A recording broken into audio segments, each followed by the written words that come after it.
Bom, pessoal, primeiramente queria agradecer por vocês acharem um espaço na agenda de vocês para essa entrevista. A gente estava até falando agora dos perrengues que foi essa última expedição, né, que vocês passaram. Gente, queria começar as perguntas para quem está chegando pelo meu perfil principalmente e não conhece o projeto ainda. O que é o Briotech dentro do ProAntar, né, do Programa Antártico Brasileiro, e quais têm sido as principais frentes de atuação do Brasil no continente hoje? Não, perfeito. Então, assim, como coordenador do projeto, eu vou começar respondendo essa pergunta, né? O Biblioteca, então, ele é um de 29 projetos que nós temos hoje associados ao Programa Antártico Brasileiro, todos eles aprovados em uma chamada pública, né? Ou seja, para você ser um projeto dentro do Programa Antártico Brasileiro, você vai, como se fosse um concurso de todos os pesquisadores do Brasil, vão lá, se inscrevem, mandando um projeto de pesquisa, tudo mais, que vai ser analisado em diferentes âmbitos, né? A questão de científica, a questão de logística e a questão ambiental, né? Então, essas são as três principais questões que são avaliadas nesses projetos, para a gente saber se realmente o que está sendo proposto ele é viável nessas três frentes. Então, o Biotech foi um dos projetos aprovados nesse último edital, que a gente chama, né, nessa chamada pública, e nós trabalhamos nessa vertente de tentar entender um pouquinho mais como que as briófitas, né, que são o principal grupo de plantas que dominam, né, a Antártica em especial, mas também tem uma grande presença no Ártico, né, no outro polo, né, do outro lado do mundo, e queremos entender também como elas conseguem sobreviver a essas condições e principalmente também como que alguns micro-organismos podem estar atuando, ajudando nisso. Apesar de a gente estudar os micro-organismos, nosso foco principal ainda são, de fato, as briófitas, né, essas plantinhas que a gente não vê com tanta frequência assim em outros locais, mas não é porque a gente não vê com tanta frequência, elas sempre estão lá, mas numa quantidade normalmente muito menor do que a gente está tão acostumado a ver de outras plantas, né, grama, árvore e por aí vai. E em relação ao estudo genético que vocês têm feito, principalmente de briófitas, como você mencionou, quais têm sido os avanços mais recentes e os desafios que a equipe tem enfrentado hoje? Quer comentar um pouquinho aí, Stefano? Claro, claro. Posso comentar, assim, que é interessante, né, a gente pensar nesse aspecto, né, de vegetação na Antártica, né? Já é a primeira coisa Sim. que eu digo que é uma informação que a gente não está muito acostumado, né? A gente pensa em Antártica, pensa em gelo, pensa em pinguim, pensa em, enfim, Sim. foca. A gente não pensa em vegetação, né? E a gente tem vegetação na Antártica, né? E o que automaticamente deixa a gente, né, com uma questão na nossa cabeça. Pô, como que tem vegetação num local como a Antártica? E como que é essa vegetação? Então, por exemplo, você certamente acompanhou aí nas nossas idas, né, nas nossas operações, que é uma vegetação bastante diferente daquela que a gente está acostumado. Né? Não tem um flamboyant, uma mangueira fantástica, por exemplo. É uma vegetação um pouco diferente. Né?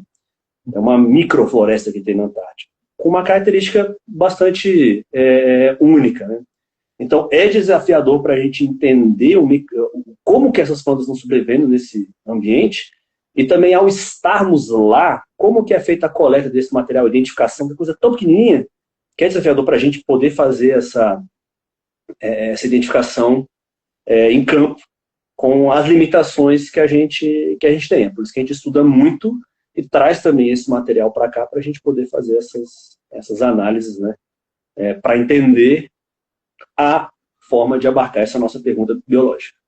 E essa Legal. questão até genética que você perguntou, Luca, questão do avanço, né? Esse avanço ele passa muito exatamente desse ponto que o Stefan falou, a gente trazer para o laboratório para a gente poder trabalhar isso, porque assim, quando você pega uma briófita, é uma microfloresta, você está pegando não só briófita, você está pegando micro-organismo, tardígrado, dependendo do local, você está pegando até mosca, um mosquito, um tipo de mosquito, digamos assim, né? Sim. E tem lá, então se você tem que tirar tudo isso que não é a briófita para você avançar.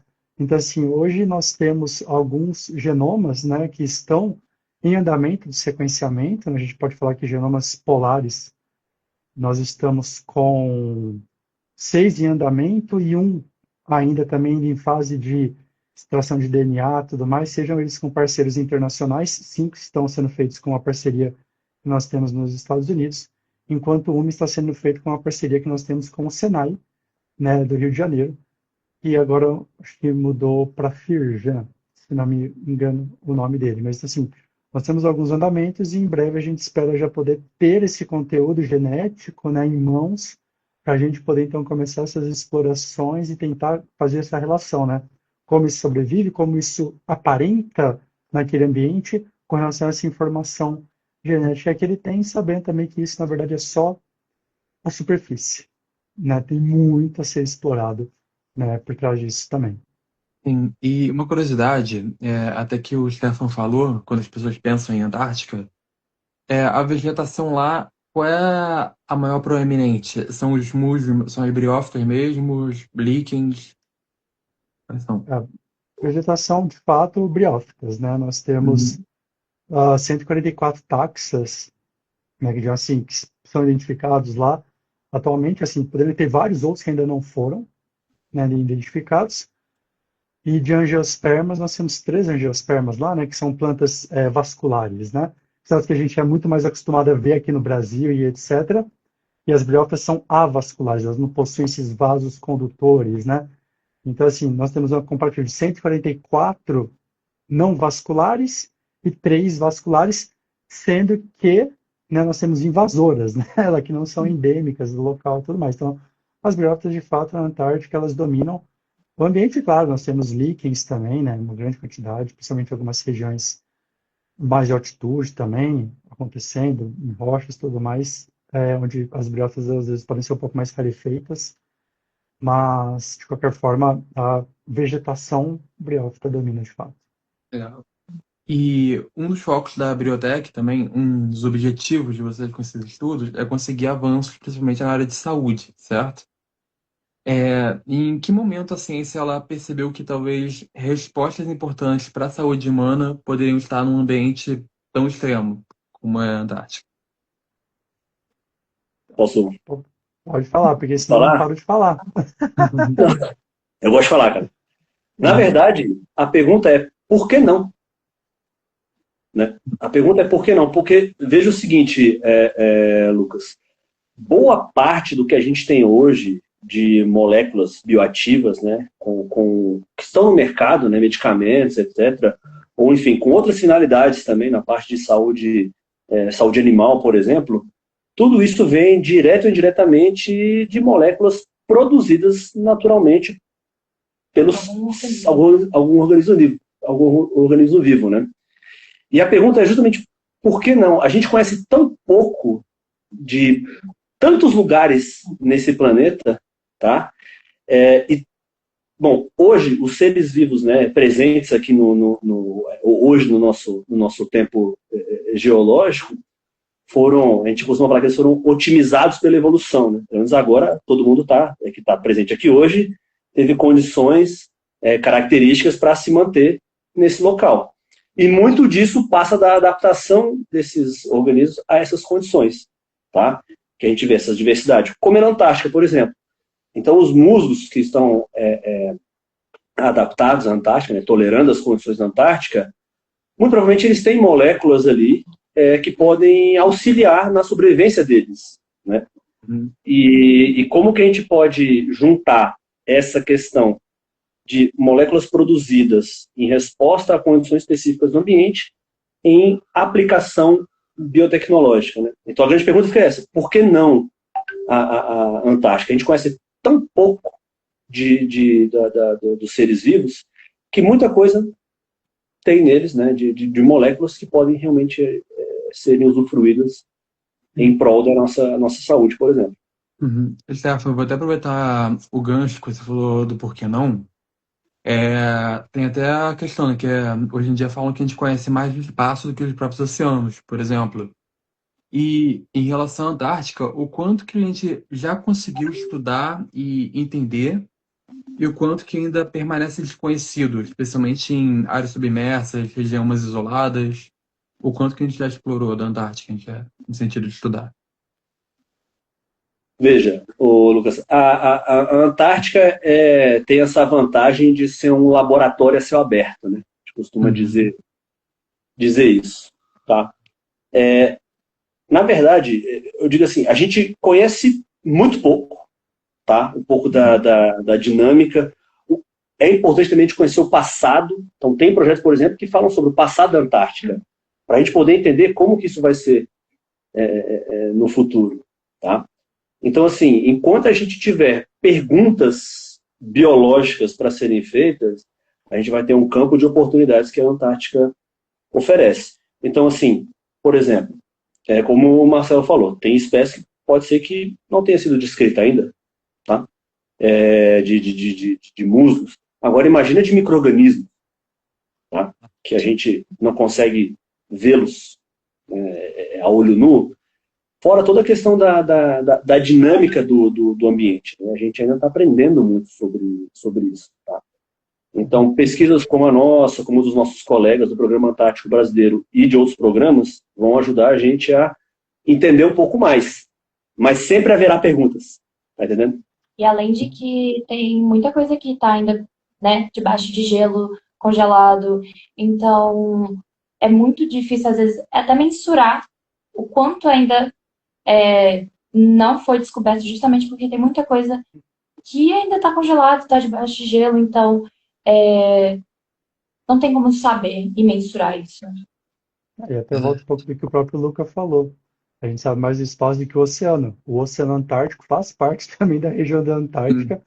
E quantos anos demorou para a gente poder achar o Endurance, né, que era o navio do Shackleton que naufragou que em 1917 ele foi ser encontrado a 3 quilômetros de profundidade em 2022, por exemplo, né? Poxa, 105 anos depois, sabendo mais ou menos da região onde aquilo naufragou e etc. Então, assim, querendo ou não, pelo mais que a pesquisa antártica ela já ocorra há bastante tempo, no Brasil em específico, nós estamos falando aí de 44 anos de pesquisa antártica sendo de fato E, realizada. e vários países, né? Buscando também. Exato. Vários países, assim, o Brasil é um dos países mais longevos, né, de forma Uhum. ininterrupta, né, digamos assim, mas mesmo assim nós temos uma estação lá, né, e nós temos outros países que têm várias outras estações em diferentes regiões, e mesmo assim você ainda tem, assim, digamos assim, arranhando a superfície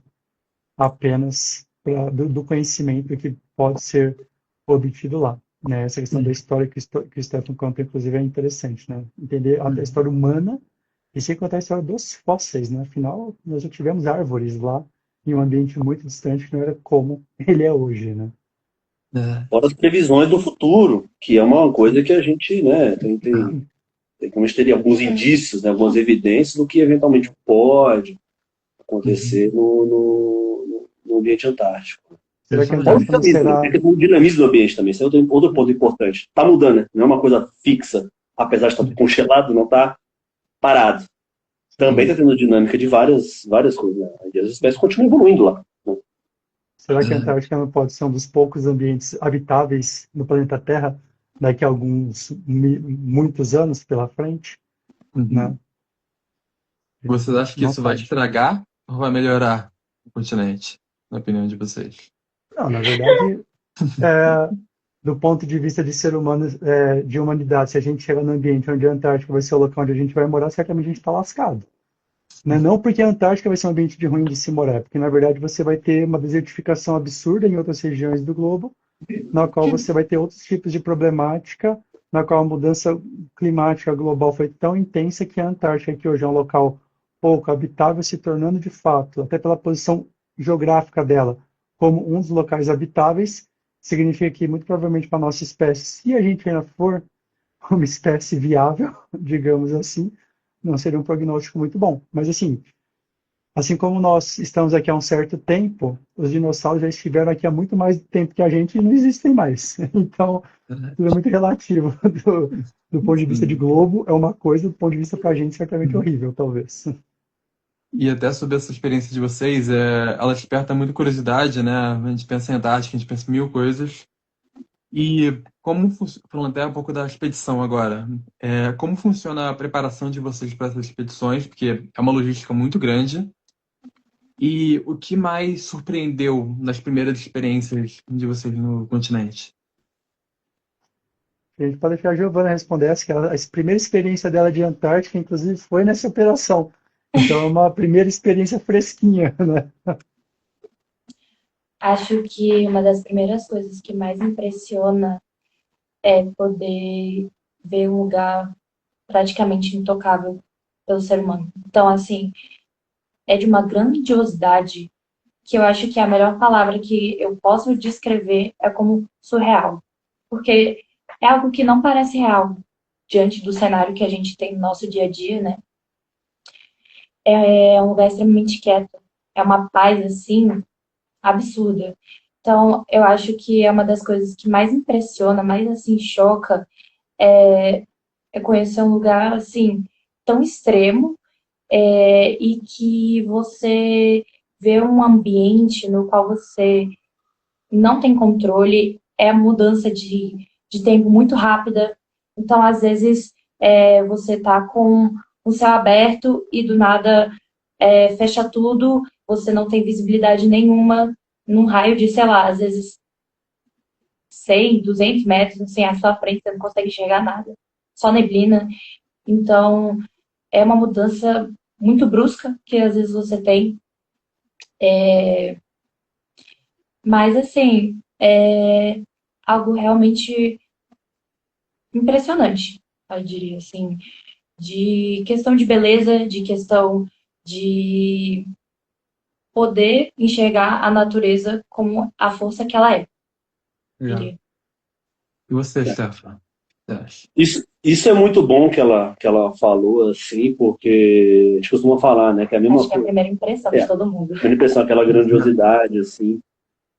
Mas também vale lembrar, Lu, que para a gente poder chegar lá, é um ano de preparação, né? Até mais, na verdade, né? De certa forma.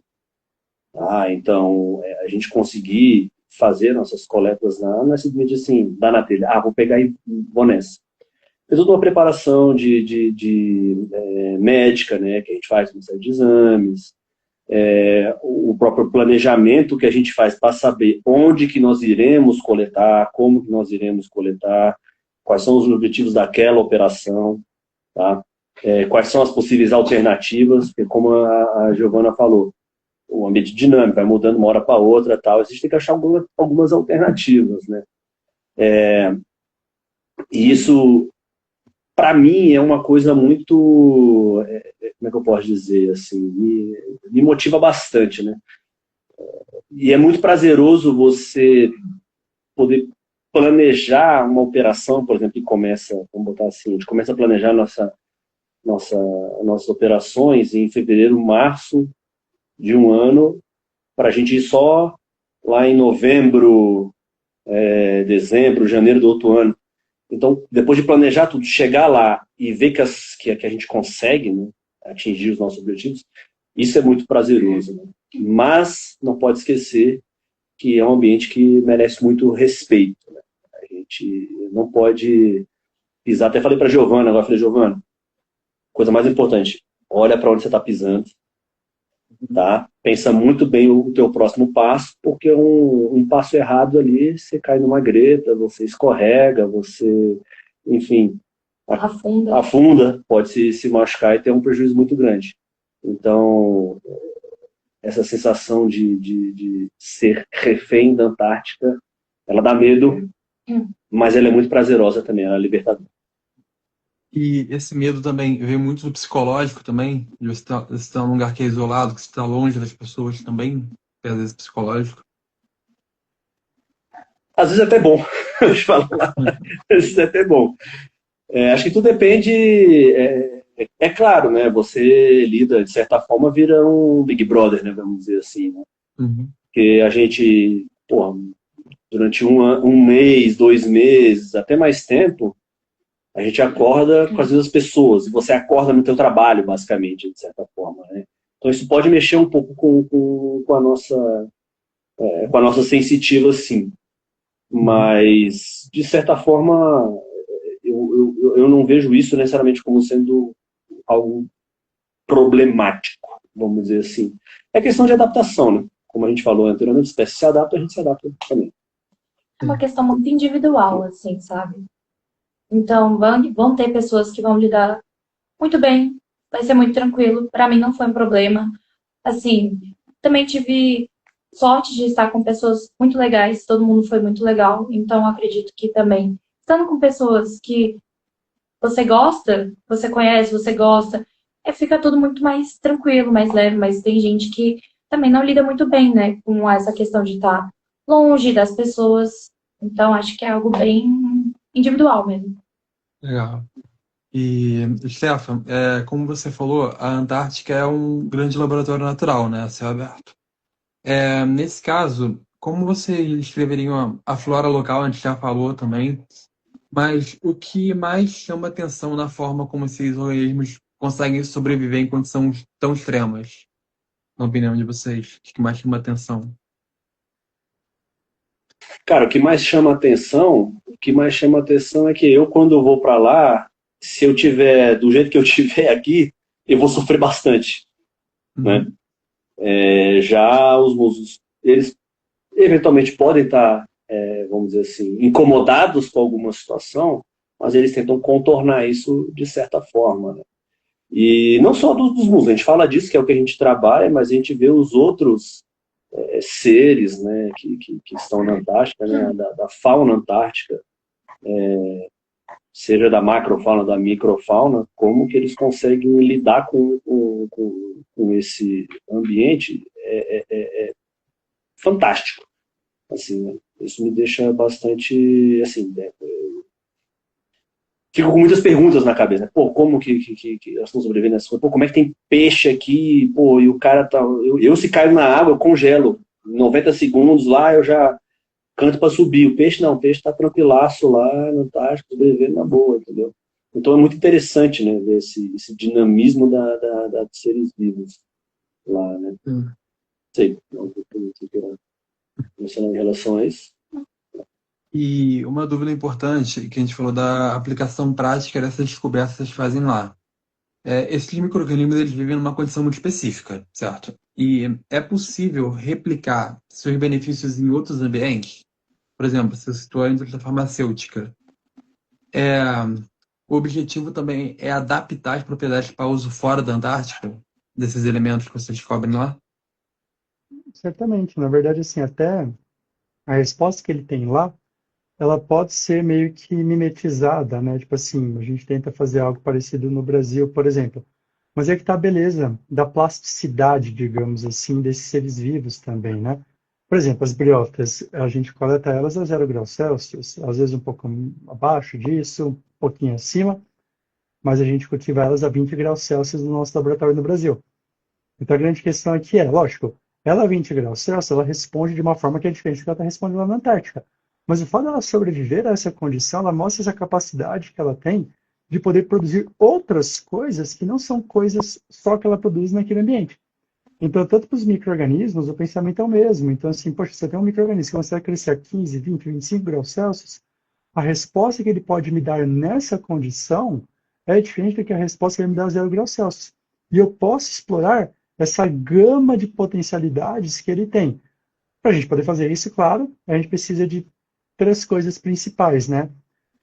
Gente interessada, né, e com gana para fazer isso, tempo e dinheiro, né? Basicamente é isso que a gente precisa para a gente poder fazer com que esse processo ande. Então, assim, nós temos alguns estudos com alguns dos micro-organismos que a gente já viu, esse cara produz um pigmento de tal cor, por exemplo, só quando ele está em tal temperatura e com esse tipo de ambiente ele crescendo.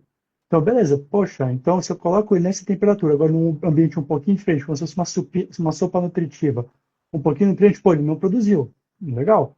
Então, esse é o tipo de coisas que nós fazemos, de certa forma, rotineira.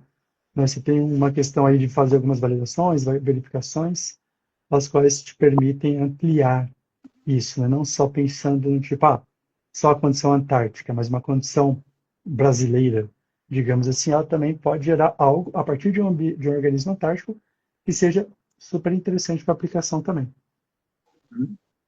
E o Brasil, ele por meio tanto da Briotech como de todo o Proantar, de todos os projetos que formam ou que estão no Proantar, já conseguiu identificar molécula ou compostos inéditos com potencial para farmacológico ou biotecnológico? Nós temos alguns professores, como o professor Luiz Rosa, da UFMG, que já fez identificação de alguns compostos e tudo mais, tanto do ponto de vista para a área agrícola, tanto como também como um possível molécula para um possível protetor solar. Só que aí a gente tem um grande gap, né? Um grande espaço entre descobrir a molécula e conseguir escalonar isso para um mercado de fato, né? Porque a depender do tipo de aplicação que você vai fazer, se é para humano, se é para animal, se é para planta, você tem diferentes níveis, né, e graus também de exigências burocráticas a serem validadas para esse fim. Então, sim, há moléculas já descobertas, né, praticamente quase nenhuma, pelo menos que eu tenha noção, talvez o Stefan possa me corrigir também, conseguiu avançar isso, mas há uma startup uruguaia chamada Antarca que nesse ano de 2026 captou recursos da Natura, por exemplo, a partir do estudo de algumas enzimas de uns micro-organismos deles. Então, isso já mostra que, mesmo não tendo sido feito a nível de Pro-Antar, necessariamente, né, que tem várias coisas já rodando também e tal, e talvez até sigilos e etc., possam existir para a gente não saber de tanta coisa, assim como nós também temos algumas informações nossas que não são tão compartilhadas assim nesse momento, exatamente uma questão de proteção e de propriedade intelectual, tudo mais, exatamente visando um possível desenvolvimento. E falando um pouco sobre, eu sei que não é a linha totalmente de vocês, né, mas acaba podendo interferir. Como o Steph falou, de tempos em tempos tudo muda, né? Tudo vai ficando diferente, o ambiente. E atualmente já foram identificados microplásticos na Antártica. Isso preocupa vocês em relação ao impacto ambiental, à preservação desses ecossistemas que são o objeto de estudo de vocês? Sim, mesmo porque hoje em dia acho que a gente não deve achar nenhum bioma que não tenha microplástico atualmente, né? Se a gente pegar inclusive nosso intestino, vai estar cheio de microplástico ali também nesse momento, né? Então, preocupa porque o efeito real disso a longo prazo, em uma cadeia e tudo mais, ele ainda é um pouco incerto, né? E também a gente está tratando microplástico como algo unitário, mas esse microplástico ele tem diferentes origens, ele pode ter diferentes formas de interação, prejuízos e etc. Então, quando você começa até a categorizar isso, ele pode sim tornar-se um perigo, inclusive para o próprio desenvolvimento, porque o micro-organismo, a planta que está ali também, tudo mais, qual é o efeito sobre elas com relação a isso também, né? Só que assim, não sei precisar o impacto disso a curto, médio ou longo prazo, mas certamente tudo que é exógeno ao ambiente tende a causar algum tipo de impacto. O nível desse impacto, aí cabem estudos a serem realizados para poder determiná-los. Legal. E na prática, falando da expedição também, como funciona o processo de pesquisa de vocês, desde a coleta de amostras no campo até análise genética em laboratório? Para quem tem curiosidade de saber o processo. Entendi. O processo é simples, eu mando, eles fazem. Não estou brincando. Eles podem explicar aí. É basicamente isso. Não, não, mas podem explicar um pouquinho aí como é que é o nosso processo. Fica isso, tá? Beleza. Bom, na prática, né, como é que funciona esse processo? Né? Não é uma coleta desenfreada, a gente tem assim, temos pré-selecionadas espécies de interesse, tá? Dentro do projeto, então a gente faz toda essa questão de mapear locais onde essas espécies, né, já foram relatadas anteriormente, ou, enfim, locais onde potencialmente a gente acha que essas espécies podem estar presentes, né? Então, como a gente tem diferentes, vamos botar assim, diferentes óticas a partir de um mesmo material, a gente vai coordenando, né? Então a gente leva todo esse material para a Antártica, né? E quando a gente realiza a coleta de um musgo de interesse, uma espécie de interesse, tá? Esse material a gente já consegue fazer um pré-processamento disso no próprio navio ou na estação, tá? Porque um dos pontos que a gente preconiza no projeto é o estabelecimento dos cultivos, né? A gente consegue cultivar esse material em laboratório aqui no Brasil, como o Marcelo falou. Então é a primeira linha de pré-processamento que a gente faz, tá? E, enfim, até chegar nas análises, a gente estabelece esses cultivos, cresce esse material, faz as extrações de DNA, de RNA, de outros compostos, enfim, dessas moléculas de interesse, né? E a gente leva isso para diferentes finalidades. Então, material genético, nós temos parceiros que fazem esse procedimento de sequenciamento, como o Marcelo falou, da parte de metabolismo, uma análise que a gente faz aqui em Brasília. Tá? Então, é uma forma muito reduzida da gente falar o que a gente faz, né, desse caminho da coleta até chegar aqui. Tá? Fora as outras finalidades, né? Então, parte desse material vai para a parte de micro-organismos, por exemplo, tá? Enfim, o pessoal faz isolamento disso, verificação das moléculas que eles produzem também, identificação desses micro-organismos, né? E outra parte do material que a gente coleta, a gente deposita isso em coleções botânicas, né, em herbário, que é um material de referência, né, que eventualmente a gente pode acessar futuramente, ou outros grupos podem acessar, para ter ideia da origem daquele material que a gente coletou. Tá? E são duas perguntas. O mapeamento que você falou que vocês fazem, ele é feito lá no navio ou você já vem com isso planejado? Como vocês vão fazer quando chegar lá? Planejado antes. É planejado?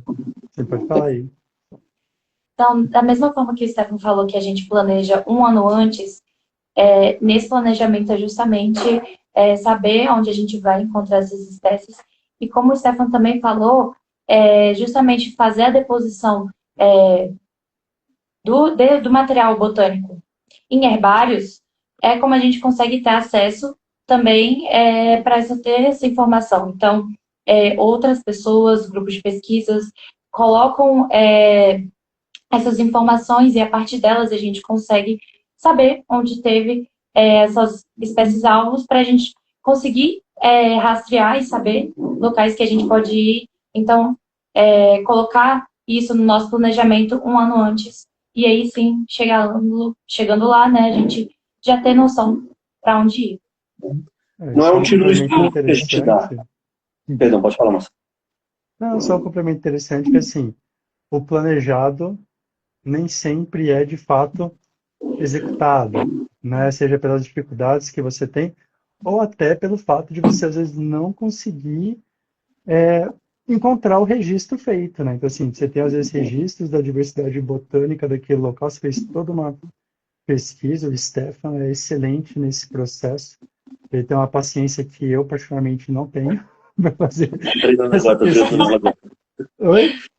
Estou treinando ela agora para ter essa paciência. Exatamente, né? Se você vai só você passando, assim, eu nunca tive muito isso, o Stefan sempre foi a pessoa da busca ativa, tudo mais e tal.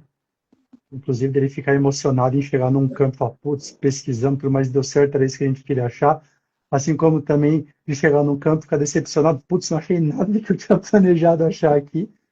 Porque faz parte, querendo ou não, exatamente por ser um ambiente dinâmico, existem N nuances nisso, né? Poxa, tá tudo congelado. De repente, no processo de descongelamento, eu tive o tapete de musgo que estava lá sendo levado. Ih, foi pro oceano, morreu. Né? Então, você tem essas mudanças também que podem acontecer, que a depender do local, o planejado é diferente do que de fato ocorre, seja por questões naturais, de fato, né? E naturais eu digo pelo tempo no qual você está lá, ou até outras questões naturais que você não pode prever, como movimentação da flora mesmo, né? Tem flora que está em cima de rocha que de repente começou a rolar e a biosfera foi junto. E aí já era, você não vê mais ela. né? E sobre E, essa. Ah, perdão, Stefan, pode perdão, falar. posso só fazer uma complementação aí também, que Claro. o Marcelo falou e que a Giovana falou. Não quer dizer que também, quando a gente está no navio, que a gente não está lendo, estudando e verificando onde, né, a gente pode encontrar algumas coisas. Então, agora a gente teve um exemplo vivo, né? Eu mostrei para a Giovana. A gente teve uma oportunidade de fazer um campo que era de interesse de outro projeto, mas assim, pessoalmente, para a gente é muito mais interessante estar no terra do que estar no navio, lá porque o nosso trabalho é em terra, e de um ponto que a gente nunca tinha ido antes. E nem tinha passado pela nossos planejamentos a gente ir naquele local, né? E aí eu falei para Giovana, porra, vamos olhar ali na literatura, vamos procurar nos bancos de dados, para a gente encontrar, para ver se tem algum indício de alguma coisa interessante para a gente, né? E a gente fez isso, cara, foi de um dia para o outro, assim, foram loucuras, algumas horas. E um pouco da bagagem que a gente tem, conhecendo um pouco do ambiente, um pouco das espécies, auxilia a gente também para dar usar uma bala de prata, para dizer, essa espécie que a gente quer, ela fica mais numa condição, sei lá, próxima a curso d'água. Então, quando a gente sai num lugar que a gente não conhece, a gente procura. Onde tem curso d'água? Puta, aqui tem curso d'água, então vamos para lá. Vamos ver se tem potencial dela estar aqui. Pode ser que a gente chegue lá e não tenha nada e, sei lá, dá de cara com as outras plantas, né? As angiospermas, né? Como o Marcelo falou. Aí é meio frustrante. Mas um mau dia de campo ainda é melhor que um bom dia em alguma outra condição. Não vou achar ruim. Tem conhecimento, né? A gente fala, aqui não é um bom lugar para a gente ir. Show de bola. Tica. Ou seja, todo dia acaba rendendo alguma coisa, né? Sempre. Muito, muito, muito. Rende demais, na verdade. E até uma pergunta, até sobre, usando a referência das pesquisas que o Stefan falou, existe alguma explicação, eu vou usar o exemplo das briófitas dos músculos, mas existe alguma explicação científica para quando você chega nessa conclusão que em determinado lugar tem esse tipo de flora? Você tem alguma explicação que você já comprovou? Onde tem presença de tal coisa, vai ter presença das briófitas, por exemplo. Então, Luca, os musgos, eles têm uma característica bem peculiar deles, que é a resiliência com o ambiente. Tá? Uma enormidade das espécies, né? Elas são extremamente dependentes de umidade. Tá? Porque elas realmente dependem da água para se reproduzir, enfim, e elas não conseguem fazer uma coisa que outras plantas fazem, que é conseguir regular esse conteúdo hídrico delas, tá? Elas mesmas. Elas dependem muito do ambiente. Então, se o ambiente está seco, elas ficam, você pode ver, certamente tem aí enfim, na tua cidade, tal, aí no Rio, você vai olhar quando está seco, você vê que os musgos parecem uma coisinha, parece, sei lá, não dá nem para ver direito. Agora, quando chove, aquele paralelepípedo ali fica verde, entendeu? Então, a gente tem alguns indícios, né, que podem dizer assim, aqui é um bom lugar para ter musgo, que é o indicativo de umidade, tá? Mas, como elas são extremamente resilientes, tem espécies presentes em outros locais, em outros habitats, né? Virtualmente em todos os habitats do mundo, exceto a água salgada, tem musgo, tá? Tem musgo. Então elas conseguem responder bem a essas condições, né? É claro que cada espécie vai ter sua particularidade, né, como eu falei, e cabe a gente também entender. Então, algumas pegam mais sol, outras pegam menos, outras ficam mais expostas, né, outras ficam em locais mais resguardados.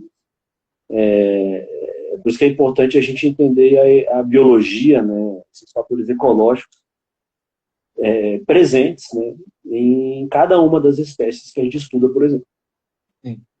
E o fato de ser um ambiente que é tão isolado ajuda nas pesquisas por permitir estudar a vida em um estado mais preservado, com menor interferência humana? Isso acaba ajudando vocês nas pesquisas? Cara, depende do ângulo. Porque, assim, pelo mais que seja um ambiente isolado, ele não é tão isolado quanto a gente imagina. Afinal, a gente tem turismo para esse local. Então, o Uhum. efeito humano, ele de fato pode gerar algum tipo de impacto, apesar de até o turismo ser feito sob uma, teoricamente, uma forte regulação. E, na verdade, de fato, você vê que o pessoal, quando ele vai fazer o turismo e tudo mais, os guias e etc., eles conduzem isso de uma forma a tentar preservar o máximo possível do ambiente. Então, o pessoal pode ir só em áreas que são manejadas, eles não podem ir para áreas especialmente protegidas normalmente, né? Depende de como é todo esse processo. Essa questão do estudo, né, é legal, claro, a gente vê, mas uma questão que a gente estava discutindo no grupo antes.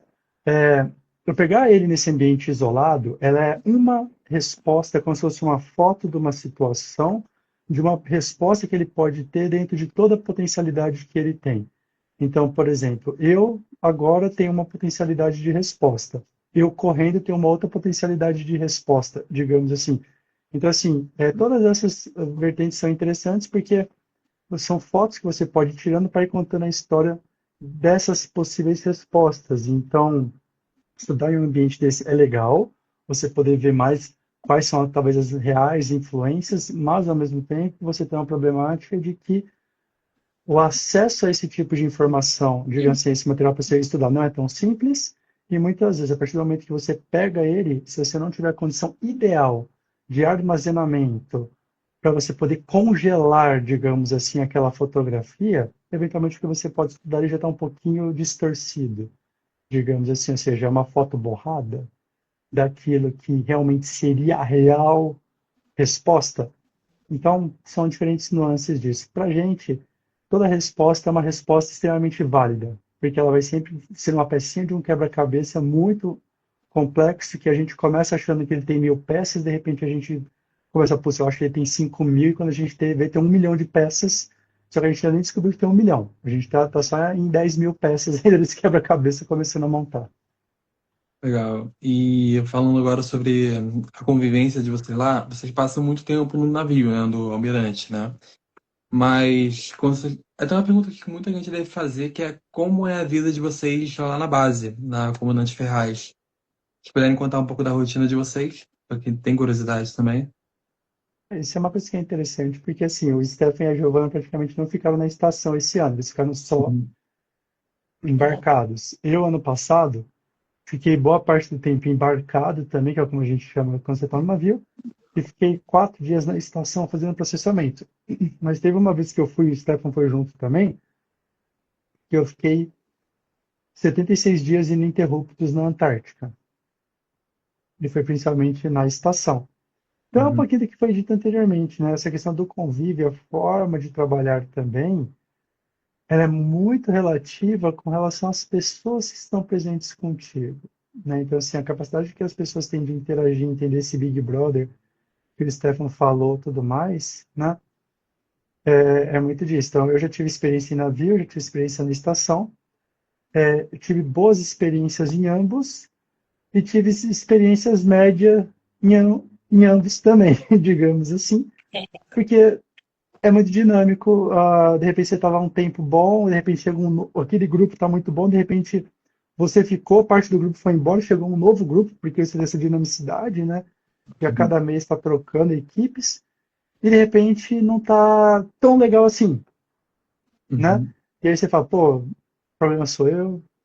Então, assim, na verdade, eu acho que o principal, além das plantas terem que ser bem resilientes, nós também temos que ser resilientes ali nessa questão, principalmente para entender, e parcimoniosos, claro, também, com relação a entender que todo mundo tem um background, todo mundo tem uma história, e que isso é muito importante. Então, ficar na estação normalmente é bem mais confortável do que ficar no navio. Não que o navio seja ruim, mas o conforto da estação, de você dividir camarote com só mais uma pessoa, você tem um espaço para você tomar banho, onde no qual você não vai ter uma cortininha grudando no seu traseiro, né? Enquanto você está tomando banho, e o navio balançando, e a cortininha te gruda daqui, te gruda dali, né? Na estação Melhoraram isso sempre. agora, não tem mais. Agora Não tem, melhorou. né? Pois é, isso é bom, Cuidado. né? Porque, No pô, meu tipo, time. no seu tinha, pois é, no meu do ano passado também tinha. Então, assim, Você tava assim, de repente, você, opa, alguma coisa me deu nas suas costas. Nós não sabemos se alguém entra no banheiro, se a cortina não é pegando o seu traseiro. Brincadeiras à parte, a estação ela te traz mais conforto, mas ao mesmo tempo ela te traz uma limitação de exploração. Você está naquela região. Pelo mais que o grupo base vai te apoiar com bote para diferentes localidades ali, você está ali na Baía do Almirantado. E você não tem muito o que fazer. No navio, ele te leva para locais assim muito diferentes, né? E por isso que normalmente a gente tem optado mais por estar embarcado para conseguir fazer uma melhor pesquisa do que ficar na estação, porque para nós, como projeto, se atende melhor. Mas tem vários outros projetos que estar na estação é o que os atendem, né? Seja o pessoal que vai pescar, né, os peixes lá, o pessoal da UFPR, da professora Lucélia e tudo mais e tal, né? Outros grupos também que vão querer explorar o fundo ali da Baía do Almirantado, né? Bicu, dentre outros também. Então, assim, tudo depende um pouquinho do seu objetivo principal a ser feito lá. E até em questão de estrutura, né? O navio também é preparado para vocês também, né? Em questão do laboratório também. Sim, tem laboratórios mais simples e com menos equipamentos do que a estação te dá. Assim, é difícil até comparar, porque a estação de fato são 17 laboratórios, 14 dentro da estação, 3 externos e com uma infraestrutura muito boa, né, de apoio, que é coisa que o navio não consegue ter. Por quê? Porque o navio balança.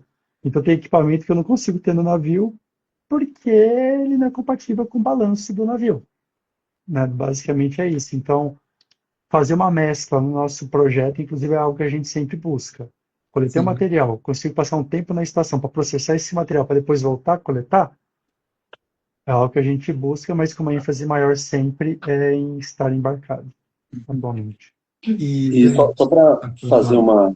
um adendo aí no que o Marcelo falou, aí é uma experiência pessoal, porque no passado também tive a oportunidade de ficar 2 meses na Antártica, fiquei um mês na estação, fiquei lá com outras oportunidades também. Pessoalmente, eu gosto muito da ideia de eu estar, vamos dizer assim, dividindo o meu mesmo local de trabalho com o meu local de lazer e meu local de, enfim, para dormir, tá? Mas é claro, você tem que ter, eu sei que isso não é fácil para boa parte das pessoas, né? Você tem que ter uma resiliência muito grande, como o Marcelo falou, e saber criar essa rotina, né? Porque, assim, a nossa preocupação quando a gente está lá, além de pagar os boletos aqui, certamente, mas a preocupação maior é: vou trabalhar. Eu vim para cá para isso, para coletar esse material, processar esse material. Então, eu consegui levantar, sei lá, acordar 8 horas da manhã, tomar um café e já ir para o laboratório, trabalhar com o material que eu processei, rende. Então, cara, a gente ficava no laboratório que rendia, assim, dá para perder tempo, porque, assim, a nossa preocupação era fazer aquela oportunidade valer ao máximo.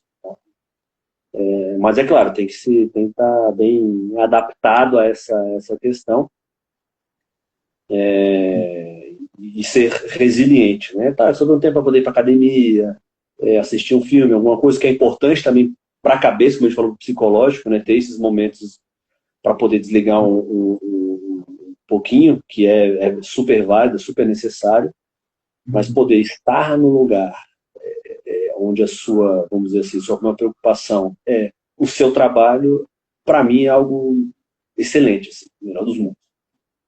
Sim. E, bom, eu tô aqui, tanto você, Steph, como o Marcelo são professores, são doutores também, né? A Giovana é graduanda em Ciências Biológicas. Para quem sonha em trabalhar com pesquisa, igual vocês fazem, que caminhos vocês recomendam seguir? Que tipo de formação, de preparação são necessárias para trabalhar com o que vocês trabalham hoje?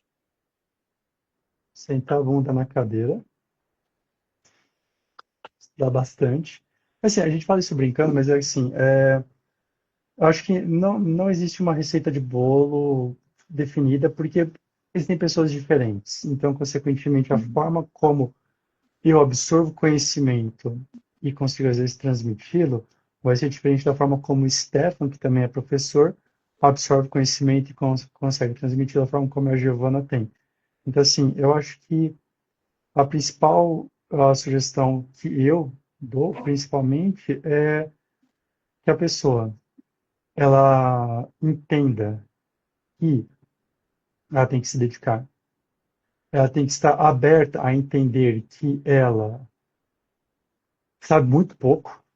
Eu acho que esse é o principal ponto, que é depender do grau que a gente está. É engraçado, né? Quanto mais conhecimento a gente adquire, Sócrates já dizia, né? Só sei que nada sei. Então, assim, quanto mais conhecimento você adquire, mais você vai ver que, de fato, há muita coisa para você conhecer ainda. E quando a gente é mais jovem, principalmente, o nosso pouco conhecimento, às vezes, pode nos dar a impressão que a gente tem muito conhecimento sobre algo. Eu acho que o principal ponto de mudança é esse, é entender que, assim, o conhecimento que eu tenho ainda, ele provavelmente é muito superficial sobre algo, eu tenho que me dedicar àquilo, eu tenho que entender isso, ter essa humildade de entender. Você até me perguntou como que você chamaria a gente, se era professor, doutor. Eu falei, a gente é professor, doutor, Na depois a gente dúvida. chama só pelo nome, porque, assim, independente de você ser doutor ou não sobre matemática, o Steph ser doutor ou não sobre matemática, o nome que nossos pais e mães deram é Marcelo e Stefan, por exemplo, mesma coisa da Giovanna. Então, o título que você adquire, legal, mas assim, o título ele não é significado primeiramente de qualidade. Esse é o primeiro ponto. E não é no Brasil, é mundo, né?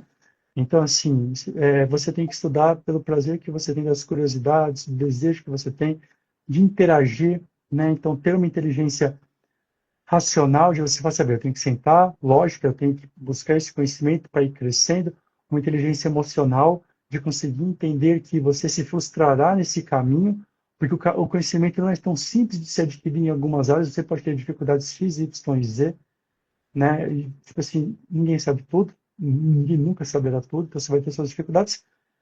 E além dessa inteligência emocional, você também tem que ter uma inteligência social de entender que você não vai sair do seu lugar se você não tentar interagir com outras pessoas. Ciência ela é comunitária, ela é aberta, então você pode realmente ser muito bom e etc., mas você vai atingir um certo limite em algum ponto se você não tiver esse pensamento aberto e entender. Por exemplo, eu não tenho a paciência que o Stefan tem de fazer algumas coisas, né? Eu acho ótimo isso, porque ele gosta, então eu delego. Matt Broker, mas você gosta disso, faz, show de bola, você complementa uma área que para mim não me é tão coisa. Existem outras áreas que eu vou ter uma facilidade maior do que ele, eu vou ter uma facilidade maior que a Giovanna, e a Giovanna, por sua vez, vai ter um conhecimento de coisas que, assim, eu não vou ter. Ah, mas ela é graduanda, e ela vai ter mais conhecimento que eu sobre coisas também, por que não, né?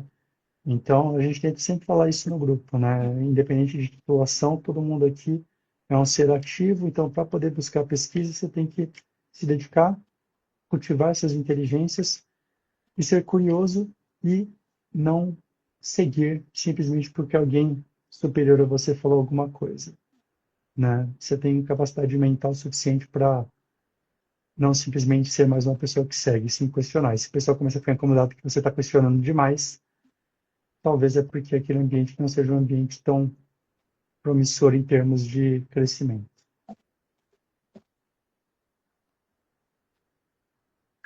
Afim. Ficou até um silêncio. Podia ser que foi uma aula pra gente. Pô, o Stefan está comigo desde 2017, final de 2017, foi meu aluno de doutorado. Então, assim, tudo que a gente está falando aqui, ele já ouviu trocentas milhões de vezes. E ele também tem as suas próprias ideias também, tudo mais, e coisas que ele traz para o grupo também, que são muito importantes. Ele orienta hoje também, tudo mais. Então, assim, ele traz a pessoalidade dele também, e de coisas até que ele aprendeu comigo do tipo, não gosto disso que ele faz, não. Eu quero fazer de outra forma. E tá tudo certo, né? Isso é o principal. Eu tinha um professor que falava isso, né? Que o bom professor, né, é o que não só ensina, mas que aprende com os alunos também. É justamente isso. E, bom, gente, a última pergunta. Depois de viver tudo que vocês viveram, né? Pesquisar em um ambiente que é tão extremo, tudo que vocês já viram no projeto, a forma como vocês enxergam o planeta e a própria vida de vocês mudou de alguma forma? A visão de vocês se transformou depois disso tudo? Bastante. Com certeza. Toda experiência que você tem, ela pode ser transformadora de acordo com a ótica que você quer dar. Então, às vezes você não está no momento bom, você não consegue ver muito bem. Mas a Antártica, de certa forma, acho que até para quando você não está no momento bom, ela te mostra realmente o seu real tamanho, né? Eu tive a oportunidade de estar com o Drauzio Varela em janeiro no Chile. Ele ia voar para a Antártica pela primeira vez dele, para inclusive gravar um documentário lá e tudo mais. E eu falei para ele, é incrível como a tecnologia que nós temos, ela nos permite fazer coisas tão legais e chegar mais facilmente à Antártica hoje. E é incrível como, ao mesmo tempo, com toda essa tecnologia que a gente tem, a gente às vezes não consegue chegar na Antártica. O voo dele, inclusive, foi remarcado várias vezes até ele conseguir voar. Então, assim, para mim, é uma experiência transformadora em diversos sentidos, familiar também e etc. Né? Então, o que o Plantar e o Biotech trouxeram para mim não é só uma experiência científica, é uma experiência realmente profunda de vida. Né? E eu acho que o Stefan e a Giovanna podem falar por eles também. Vocês, pessoal, o que vocês acham? Acho que você. Sei que foi a primeira vez aí, na seu parecer. Assim, para mim é muito engraçado, porque quando a gente está estudando, por exemplo, tem uma matéria, né, da graduação de Biologia, Ecologia de Ecossistemas. Para a gente, principalmente, assim, digo Brasil, é muito importante as massas de ar que vêm, por exemplo, da Antártica e chega lá na nossa floresta amazônica. Então, assim, é uma ciclagem da água que é extremamente importante, senão a nossa floresta não iria existir sem a Amazônia. Ou a nossa floresta amazônica não iria existir sem a Antártica. E você conseguir enxergar isso tão de perto, como o mundo funciona, a natureza funciona, assim, particularmente para uma bióloga falando, né? É algo transformador. Então, é muito aquele negócio, né? Você vê como é muito importante você preservar o que a gente tem. E, infelizmente, com as mudanças climáticas, isso tem mudado bastante. E não de uma forma não tão positiva, na realidade, mais negativa. Então, é de certa forma muito incrível, mas muito triste também ver que a natureza está sendo mudada de uma forma um tanto negativa e que pode afetar a gente também, né, sabe? Então, ir para lá mudou muito a minha perspectiva de, tipo assim, ver realmente e falar, nossa, isso aqui é muito importante. Isso aqui não tem nada igual e não vai ter nada que pague o preço ter a preservação disso. E sim, né, a minha questão de experiência própria foi algo que, assim, muita gente me falou e tocou muito, porque algumas pessoas lá me falaram assim, se sinta especial, porque não são muitas pessoas que chegam até aqui. E você está tendo essa oportunidade de estar aqui, podendo fazer pesquisa. Então, aproveita e continua nesse caminho. Se você chegou aqui tão nova, você tem muito potencial para seguir longe. Então, para mim, é muito importante escutar essas coisas. É muito motivador escutar isso de pessoas que já são pesquisadores há muito mais tempo que eu. Então, é muito gratificante escutar essas coisas, assim, sabe? Muito motivador também. Para você, Gustavo, o que você acha? Para mim, ir para a Antártica ou a Antártica e a ciência na Antártica, ela passou de uma oportunidade para uma causa. Hoje, uma causa que eu represento, uma causa que eu defendo, são as ciências antárticas, né? Valorizar a presença do Brasil na Antártica, e eu me sinto com o dever cívico de compartilhar com as pessoas, não somente aqui do ambiente acadêmico, mas principalmente pessoas curiosas como você, tá? Pessoas enfim, que são leigas, né, que não têm a oportunidade, ou ouvem falar muito pouco na Antártica. Eu me sinto no direito no direito e no dever de fazer, compartilhar essas experiências e compartilhar por que a Antártica é um ambiente dedicado à paz e à ciência. Por que é tão importante fazer ciência na Antártica? Tá? E pelo fato de ser a causa, hoje é a camisa que eu visto. Tá? Eu visto a camisa do projeto, eu visto a camisa da Antártica, né? Botei na minha pele isso também, porque representa uma coisa muito importante para mim. Como eu falei, saiu de uma oportunidade para uma causa, e é uma causa que eu gosto muito de representar. Tá? E eu entendo que para a gente preservar, a gente tem que conhecer.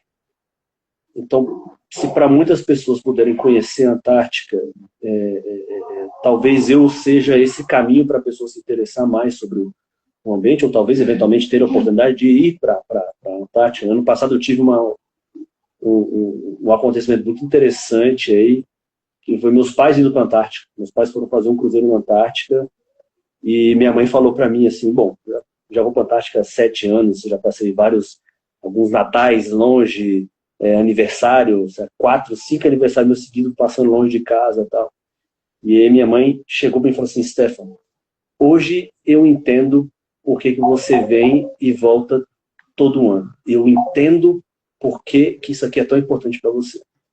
Tá? Então, não é só um local, ele tem um espaço geográfico, né? Não é só um espaço geográfico, ele tem um misticismo também envolvido nisso. Tá? Então, é a causa que eu represento, acho que é a causa que todos nós representamos, e a gente tem que continuar difundindo conhecimento com responsabilidade, sempre, não só na academia, mas principalmente da porta para fora. Eu posso falar aqui, eu falo com o pessoal da limpeza, que fala sobre a Antártica, eu falo com o pessoal na rua, a gente pega um Uber para poder ir para um lugar onde eu falo da Antártica, etc. E isso é algo valoroso para mim. Então, acredito que os colegas aí certamente compartilham disso também.